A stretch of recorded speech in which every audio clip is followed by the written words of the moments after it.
Salam sejahtera untuk saudara-saudaraku, sesama anak Allah, dan juga saudaranya Yesus Kristus. Kita berjumpa kembali dalam keadaan yang baik ini untuk membahas satu masalah yang ringan saja, yaitu mengapa Yesus disebut sebagai anak tunggal Allah. Banyak isu beredar, Yesus anak tunggal Allah itu karena Yesus itu anak kandung Allah. Kalau yang lain anak adopsi. Ya. Nanti kita akan bahas apakah benar begitu alasannya.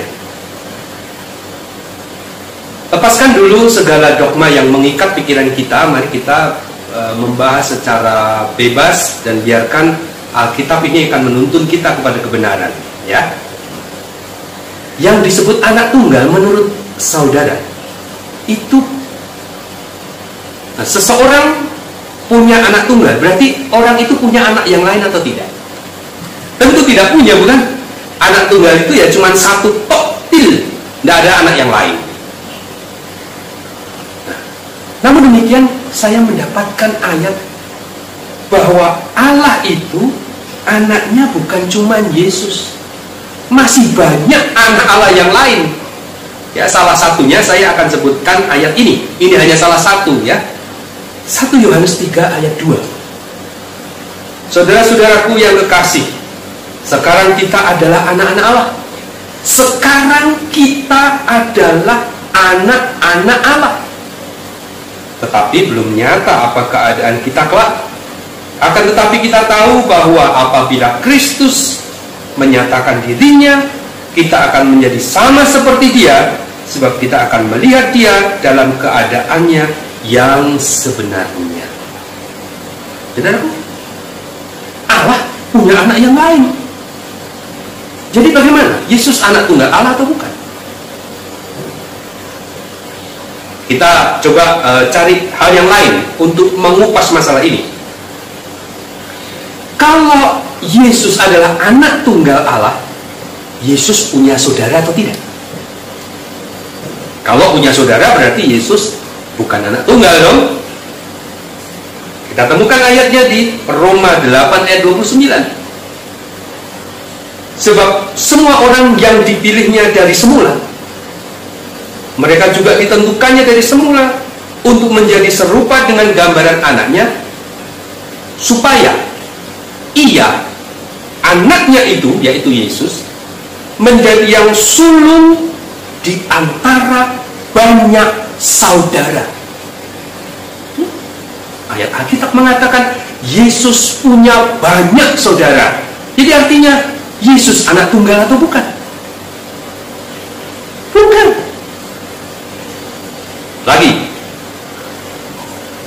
kalau seseorang itu punya anak tunggal, anaknya cuma satu, maka dia hanya jadi bapaknya atas orang itu saja. Dia bukan bapaknya orang lain, ya. Bagaimana dengan Bapa? Bagaimana dengan Allah? Saya temukan ayatnya di Yohanes 20 ayat 17. Maka kata Yesus kepadanya, janganlah engkau memegang aku, sebab aku belum pergi kepada Bapa, tetapi pergilah kepada saudara-saudaraku dan katakanlah kepada mereka bahwa sekarang aku akan pergi kepada Bapakmu dan Bapakku, kepada Allahmu dan Allahku.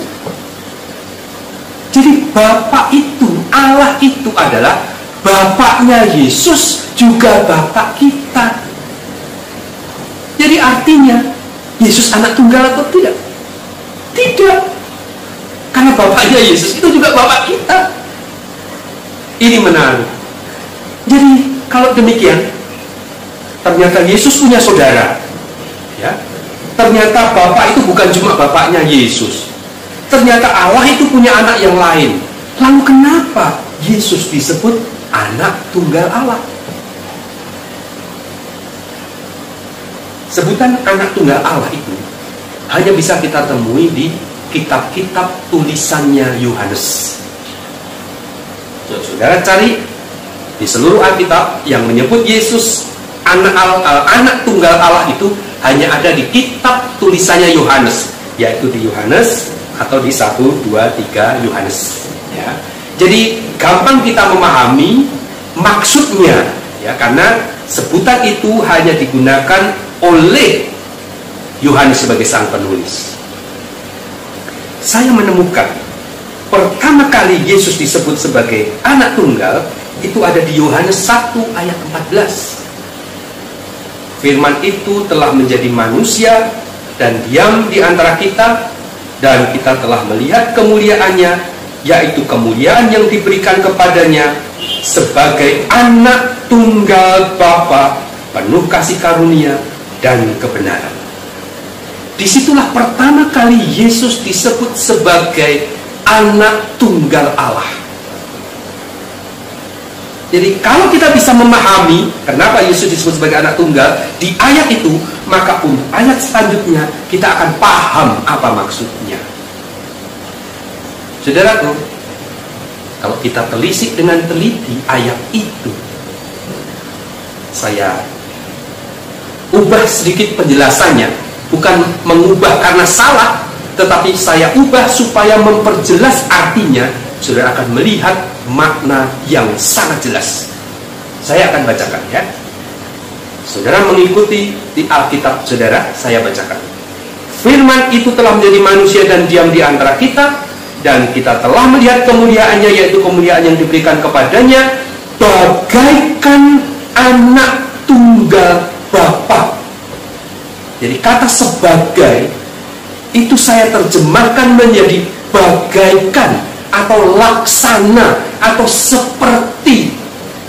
Dan memang kaidah bahasa Yunani memungkinkan bahwa kata itu diterjemahkan sebagai bagaikan atau laksana atau seperti. Jadi dengan terjemahan seperti itu kita mengerti bahwa Yesus itu sebenarnya bukan anak tunggal Bapa, tetapi Allah memperlakukan Yesus bagaikan anak tunggal. Semua berkat diberikan kepadanya melebihi berkat yang diberikan kepada anak-anak Allah yang lain. Jadi mengertilah kita, anak Allah yang tunggal yang ditujukan kepada Yesus itu disebut demikian karena perlakuan Allah yang istimewa kepada Yesus melebihi kepada anak-anak Allah yang lain. Di Alkitab, kasus ini pernah terjadi pada Ishak, anaknya Abraham. Anda tahu, Ishak itu bukan anak tunggal, masih ada Ismail abangnya. Tetapi apa Alkitab katakan tentang Ishak? Mari kita buka Alkitab kita di dalam Kejadian 22 ayat yang kedua. Alkitab katakan firman Allah, ambillah anakmu yang tunggal itu yang engkau kasihi, yaitu Ishak. Sekali lagi, ambillah anakmu yang tunggal itu yang engkau kasihi, yaitu Ishak. Anda tahu, Ishak bukan anak tunggal Abraham karena masih ada Ismail. Tapi ketika Allah memberikan berkat yang luar biasa kepada Ishak, seolah-olah Allah memperlakukan Ishak seperti anak tunggalnya Abraham, maka saat itulah Ishak disebut sebagai anak tunggalnya Abraham.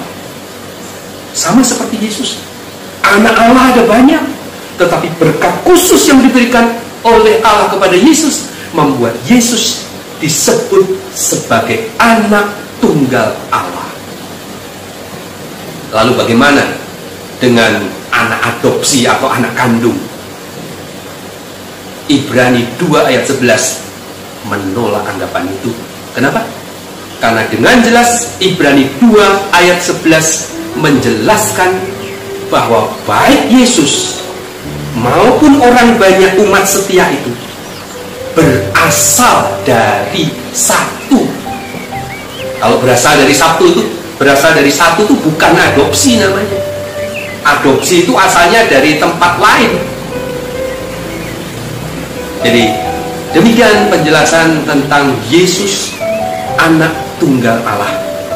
Semoga bermanfaat, dan sampai ketemu di pembahasan yang lain dalam keadaan yang lebih baik lagi. Shalom.